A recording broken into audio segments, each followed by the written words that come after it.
10 তারিখে 200 injection, 100 injection. এই দেখুন ডেট ওয়াইজ 10 তারিখে 200 ইনজেকশন, 11 তারিখে 100 ইনজেকশন, 300 ইনজেকশন। তারপরে পেশেন্ট বলবে কি মরে গেছে। একদম এরা কি করেছে, আমার পেশেন্টের উপরে বুকে বসে এই চাপ দিচ্ছে। ওইভাবে কি ডেলিভারি হয়? ওইভাবে আমার পেশেন্টকে অর্ধেক অবস্থা মরা করে দিয়েছে। কিন্তু পুরো হাসপাতালের ভুল। আর এই হাসপাতাল শুধু পায়খানা, ভমিটিং আর প্রেগনেন্সি, এই তিনটে কাজ হতো। এখন তো প্রেগনেন্সিও হচ্ছে না, পায়খানা বাথরুমের জন্য এত বড় বড় বিল্ডিং করে এরা দালালির আড্ডা করে দিয়েছে। আমাদের চ্যানেলে সম্প্রচারিত বক্তার বক্তব্য নিজস্ব মতামত, এর জন্য চ্যানেল কর্তৃপক্ষ দায়ী নয়। এই চ্যানেলে প্রকাশিত প্রতিটি অনুষ্ঠান কোনোভাবে ক্ষতিকারক বা অবৈধ কার্যকলাপ প্রচার করে না। এখানে সম্প্রচারিত প্রত্যেকটি অনুষ্ঠান শিক্ষামূলক উদ্দেশ্য নিয়ে তৈরি।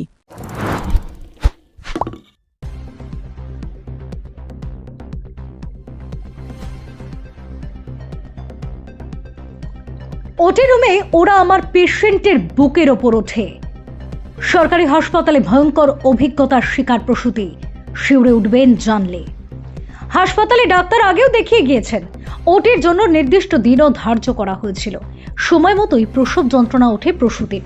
নির্দিষ্ট দিনে ভর্তি হন। এক পুত্র সন্তানের জন্ম দেন তিনি। সকালে পুত্র সন্তানের জন্ম দেন তিনি। পরিবারের সকলে উচ্ছ্বসিত। পরিবারের সদস্যদের অভিযোগ, তখনও হাসপাতালের তরফ থেকে জানানো হয়নি সদ্যজাত শারীরিক অবস্থা কেমন। রাতে হঠাৎ করে হাসপাতালের তরফে জানানো হয় মৃত্যু হয়েছে সদ্যজাতের, কিন্তু তখনও প্রসূতি কেমন তা জানানো হয়নি। সদ্যজাত শিশুর মৃত্যুকে কেন্দ্র করে উত্তেজনা শ্রীরামপুর ওয়ালস হাসপাতালে। প্রসূতি কেমন আছে তা জানানো হয়নি। এই অভিযোগে উত্তপ্ত হয়ে ওঠে শ্রীরামপুর ওয়ালস হাসপাতাল চত্বর। ঘটনাস্থলে পৌঁছায় শ্রীরামপুর থানার পুলিশ। জানা গিয়েছে, রিষড়া 11 নম্বর রেলগেট এলাকার বাঙুর পার্ক 2 নম্বর রেলগেটের বাসিন্দা রীনা দেবী গত 9 জানুয়ারি রাতে ভর্তি হন প্রসব যন্ত্রণা নিয়ে।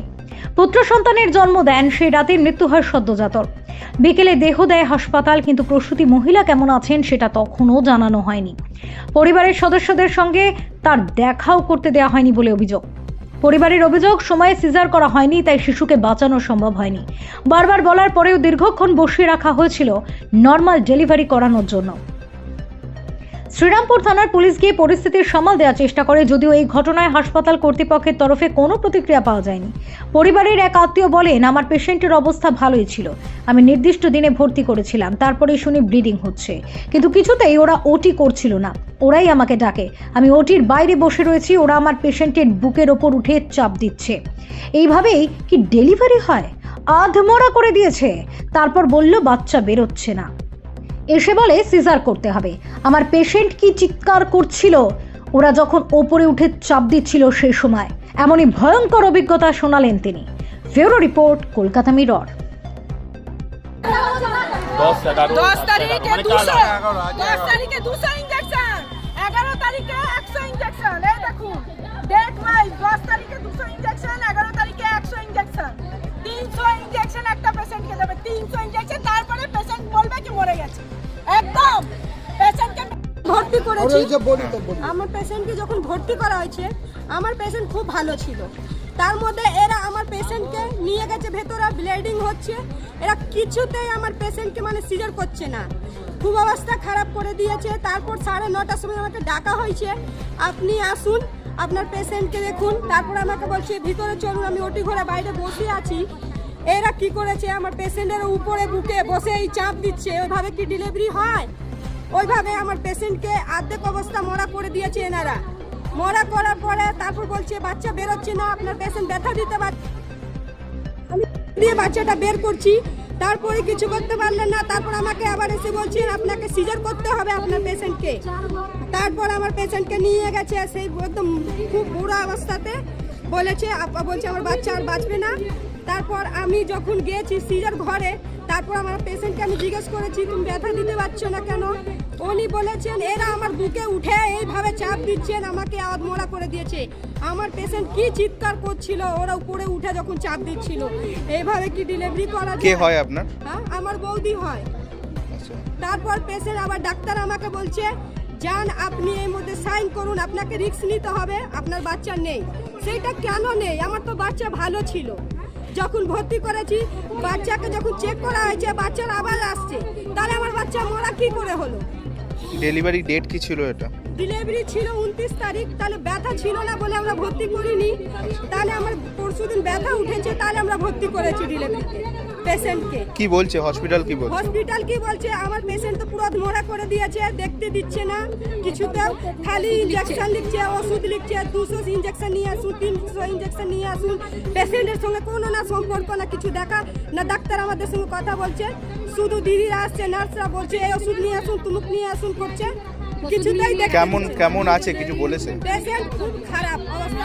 আপনারা জানিয়েছে কেমন আছে? আমি গেছি দেখতে, আমার পেশেন্ট দেখার একদম অবস্থা খারাপ। খুব দেখেছেন একটা আপনি? ভালো নেই। আপনি দেখেছেন? হ্যাঁ আমি গেছি দেখতে। পেশেন্টকে আপনি কি বলে? হ্যাঁ দেখে আমি ভিতর থেকে আসছি। কতক্ষণ আগে আমি খুব জোর করে ঢুকেছি ভেতরে, তারপর আমি দেখতে পেয়েছি ওরা আমাদের ঢুকতে দিচ্ছে না, বলছে আইসিইউ ঢোকা যাবে না। আমাদের লোক এসে কি চাইছেন আপনারা, কি চাইছেন? আমরা চাইছি আমার পেশেন্ট আপনি বাইরে হবে, আর না হলে আমি ঢুকে ভেতরে যারা ডেলিভারি করেছে ডাক্তারকে মারবো, যারা করেছে ওদেরকে কি নাম মারবো। আপনার, কি নাম? আমরা চাইছি যারা এই জিনিসটা করে। আপনার কি নাম? আমার সুনিতা জানা হারিদার সুনিতা কি? করে দুটো চারটা। আর যে ভর্তি আছে তার নাম? দেবী। তো ইনজেকশন, क्या क्या बोला है वो सब बोलिए। কত ইনজেকশন নিয়েছিল?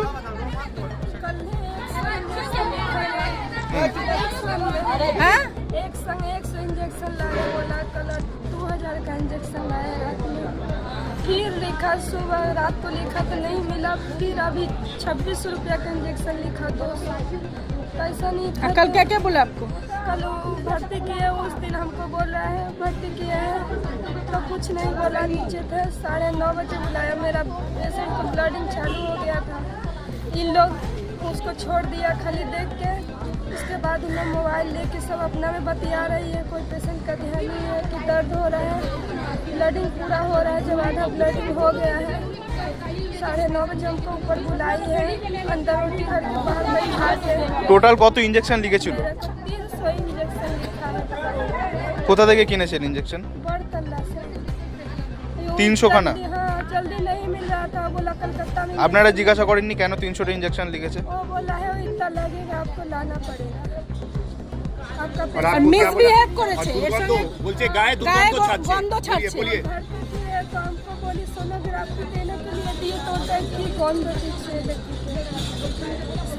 হাসপাতাল में जो काम कर रहा बोले শরীরে অনেক দুর্গন্ধ আছে বলেছে। ছিল আমাকে, তারপর পেশেন্টকে আমার ভিতরে নিয়ে গিয়ে এরা মেরে করে বুকটি চেপে চেপে বাচ্চা আমার মেরে দিয়েছে। ঠিক আছে, কি দেখবেন? এখানে আসার আগে আমি 100% ফোনে কথা হলো, আমি বললাম পেশেন্ট মারা গেছে, কারণ এনারা বললেন যে হাসপাতালের সামনে অনেকগুলো পুলিশ আছে, পুলিশ কেন ডাকবে যদি হাসপাতালে এত পেশেন্ট আছে, পুলিশ কেন আসবে? পুলিশ এর জন্য এসে কারণ ভালো করে তারা জানে যে পেশেন্ট মারা গেছে, বাচ্চা আগেই মারা গেছে। আর আমাদের কাউন্সিলর ইসরা মিউনিসিপ্যালিটির 11 নম্বর ওয়ার্ডের কাউন্সিলর গেছেন, উনি দেখে বললেন, আমিও দেখে বলছি কি উনি অলমোস্ট ডেড, কিন্তু এখনো ডাক্তার স্বীকার করছে না। এই ডাক্তার বলছে যে গাইনোকোলজিস্ট যে আগে চেক করেছিল তাদের ভুল, কিন্তু পুরো হাসপাতালের ভুল। আর এই হাসপাতাল শুধু পায়খানা, ভমিটিং আর প্রেগনেন্সি, এই তিনটে কাজ হতো। এখন তো প্রেগনেন্সিও হচ্ছে না, পায়খানা বাথরুমের জন্য এত বড় বড় বিল্ডিং করে এরা দালালির আড্ডা করে দিয়েছে। আমাদের এইটাই চাই যে যেমন পেশেন্ট গেছিল, আমরা পেশেন্ট চাই, বাচ্চাকে তো পাচ্ছি না, আমরা চাই পেশেন্ট ভালোভাবে দাও আমাদেরকে, আমরা অন্য হাসপাতালে নিয়ে যাবো। এত বড় হাসপাতালে ইনজেকশন নেই, এখানে 200-300 খানা ইনজেকশন, কে বলছিল কি 200-300 খানা ইনজেকশন? 300 খানা ইনজেকশন দিয়েছে। বিশ্বে আমি জানি না কোন এমন ডিজিজ হয়েছে যে 300 খানা ইনজেকশন লাগবে। নির্লজ্জ, বেহায়া, বেসরম ম্যানেজমেন্ট আর পুরো মানে সরকারি পুরো পশ্চিমবাংলার প্রত্যেক স্বাস্থ্য ডিপার্টমেন্টকে শেষ করে ফেলেছে। আর এই চটি চাটা লাথি খাওয়া এই পুলিশ এই টিএমসি সরকার এই হাসপাতালকে বাঁচাচ্ছে, না হলে এরা কেন আসবে? এই চটি চাটা পুলিশরা, লাথি খাওয়া পুলিশরা, দালাল পুলিশরা কেন আসবে? এরা এর জন্য এসছে কি পেশেন্ট মারা গেছে, হাসপাতালকে বাঁচাবে, আর এখানকার যে এমএলএ যে আছে, কাউন্সিলর আছে, তাদেরকে রক্ষা করবে। এর জন্য এই চটি চাটা লাথি খাওয়া পুলিশরা এসছে। কিন্তু আমরা শেষ গিয়ে দেখবো, আমরা চাই আমরা পেশেন্টকে দাও, অন্য হাসপাতালকে পেশেন্ট নিয়ে যাবো। আমরা এইটাই দাঁড়িয়ে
সামাজিক বা কর্পোরেট ইভেন্ট আয়োজন নিয়ে ভেবে চলেছেন? এবার আপনার ভাবনার অবসান। এসে গেছে ক্লাব ওয়েলকামের নতুন ক্রিস্টাল হল। ৬,০০০ বর্গফুটের রাজকীয় এই ব্যাংকোয়েট হলের সঙ্গে যুক্ত বিশাল আয়তনের কিচেন, জিভে জল আনা নানা পদ অতিথিদের পরিবেশনে সক্ষম। প্রয়োজনে ব্যবহার করতে পারেন আউটডোর ক্যাটারিংয়ের সুবিধাও। ক্রিস্টাল হলে অনুষ্ঠান আয়োজন অনুষ্ঠানের গরিমা বৃদ্ধি করে। রয়েছে 5টি লাক্সারি রুমের সুবিধাও। তাই সামাজিক হোক বা কর্পোরেট ইভেন্ট, নির্দ্বিধায় চলে আসুন ক্লাব ওয়েলকামে। বুকিংয়ের জন্য যোগাযোগ 9147005547 অথবা 9163333080। Enjoy a weekend at Vedam, the paradise of peace. A home away from home.